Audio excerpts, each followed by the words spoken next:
Listen to a lecture in a social studies class. The law of supply and demand is an important idea in market economics. Here, supply means the amount of a product that is available. For example, if you have 5 pencils, then your supply for pencils is 5. The other important concept is demand. It means the amount of need. Demand seems difficult to measure, but it really isn't. If 5 people want 1 pencil each, then the demand for pencils is 5. The law of supply and demand can explain why the price of a product changes. How? Well, if there is a balance between supply and demand, the price of a product wouldn't change for a long time. That is, there is just enough of the product available to satisfy the consumers. So in this situation, the price of a product will not change if all other factors remain equal. Now let's imagine these changes.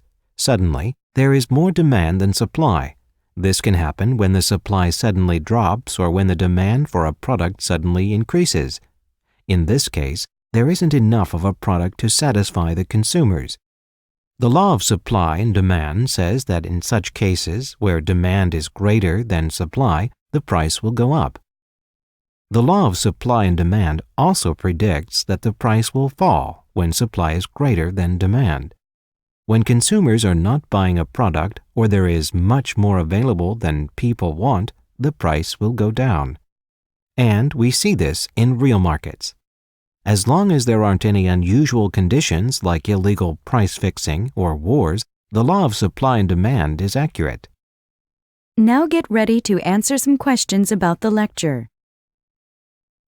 1. What is the teacher mainly talking about? 2. Why does the teacher mention pencils? 3. What can be inferred from the lecture?